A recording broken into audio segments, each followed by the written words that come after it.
the men of Firehouse number 4. Sabine Pass has one firehouse. It's Firehouse number 4. We were the last ones out of the city, and we were the first ones back in. That night of Hurricane Rita was a pretty horrific night. The hurricane came, and for us it was a new experience. We've dealt with evacuations, we've dealt with hurricanes, but we've never dealt with a direct hit, and we've never dealt with having to leave the city. The roads were gridlocked, nobody could get out of town. So the firemen ended up participating in what is now known as America's largest airlift rescue in history. We had been preparing to work with the evacuation of the county. The state was dealing with having to evacuate the Houston area and the Galveston area. So we were left with really no other choice but to try to fly people out of here. I wasn't ready for what we seen when we pulled up. Of course, they had to clear out all the hospitals, all the old folks' homes. There were so many people in wheelchairs, stretchers, so they were depending on us to save their life. The storm was bearing down on us. We didn't get those people out of there. There was going to be some big trouble. These guys worked over 30 hours straight. They ended up rescuing over 8,800 people. 1,500 of those 8,800 we moved were on stretchers. It was just a manpower intensive thing. They didn't quit until every single person was rescued and finally found safety. That tends to be how this fire department treats everything, you know. When there's work to be done, we're going to work until it's finished. Then exhausted after hours and hours of work, they finally come back to their firehouse and find it completely destroyed by the storm. We'd gotten word that everything down here was underwater. I don't think it really hits you how much that firehouse over there means to you until you figure out it's gone. But we couldn't not have service out here. We could not have some place for the people to go. These brave firemen are now working out of a converted old Coast Guard trailer. As you can see, it's not much to it. This is the firefighters' room. Sorry about the way everything looks, but there's really not a lot we can do about it. Here's the sad thing. The nearest hospital is 20 miles away. Our response times are longer from out here to get to people's houses.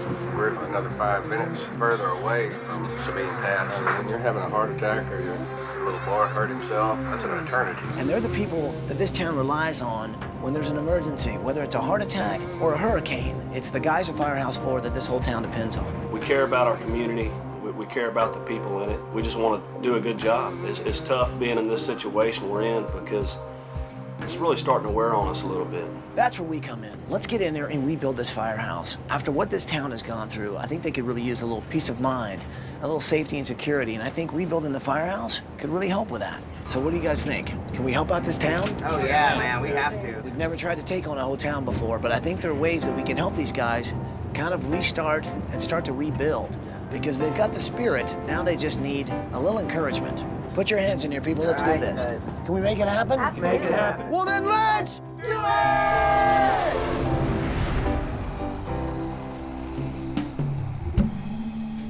So here's the thing, man. We've never really tried to help out an entire town before, ever. Sabine Pass was right smack in the middle of the path of Hurricane Rita, and Hurricane Rita came through and just was devastating. Literally every house in Sabine Pass was destroyed. This is a whole town that was almost wiped off the map. It's time to reveal this firehouse to these guys, and we had them come back in their firehouse in a limousine. I can't imagine how good it's going to be. It's sort of like being 8 years old, and it's the week before your birthday and Christmas combined. It's just the anticipation of everything, you know? Part of me just doesn't think it's really happening. To these guys, it's like their kids again. This is their Christmas morning. It's like being in a dream, really.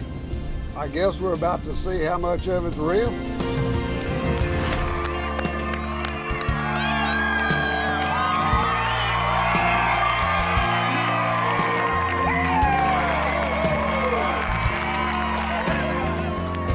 About anyone else, but I'm a little nervous. Behind the bus, we hope that we've given you the tools to do what you guys do every day. You guys ready to see this? Move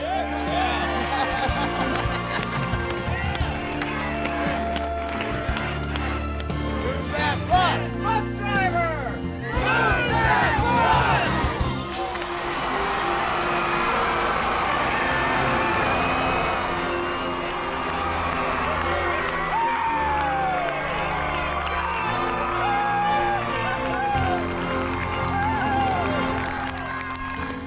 The guys all get out of the limo and just went right to the front door.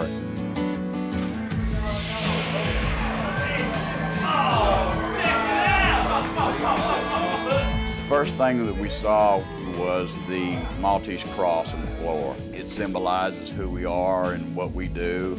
Hey, look at that! You gotta be kidding me! Oh, man! it was a picture of all of us guys at Firehouse number 4. That lets us know that that's our station. The pool table has got to be the most beautiful pool table I've ever seen. You know, having things to do like that when you get back to the station, it helps keep your sanity.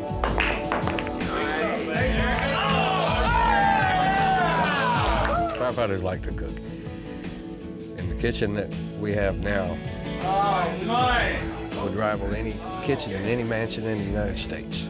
And the table, the legs are fire axis.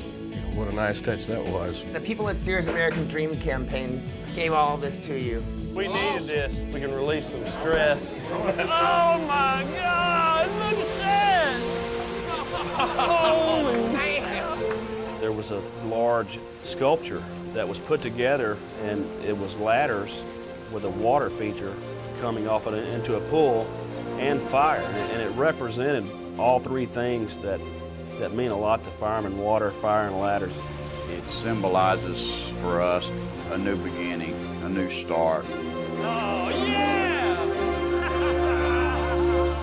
The new engine bay was everything that we needed, everything that we wanted. You all said that you wanted storage, you wanted a place to put your stuff, you got your lockers, you got your own uniforms, and of course, brand new helmets. And then it was time to take care of the last gift we have for these guys, and off I went. We were able to get them a brand new fire truck from E1. What a custom built for Sabine Pass by E1. They're gonna be able to do what they need to do. They're really gonna be able to save more lives. And that's really what it's all about for these guys, day in and day out. There's one more thing to see, guys. Follow me. Yeah! Check it out.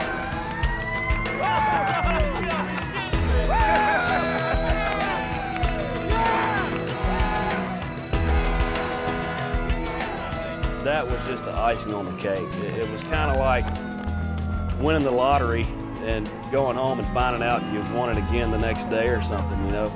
These guys went crazy. They all climbed on board. They all checked where their certain position is. They knew that this was going to work a lot better for them, and that meant saving more lives. And when firemen can save more lives, that's a good day. It was just the perfect ending to a perfect day. Things are coming back, and they'll be better than they were before.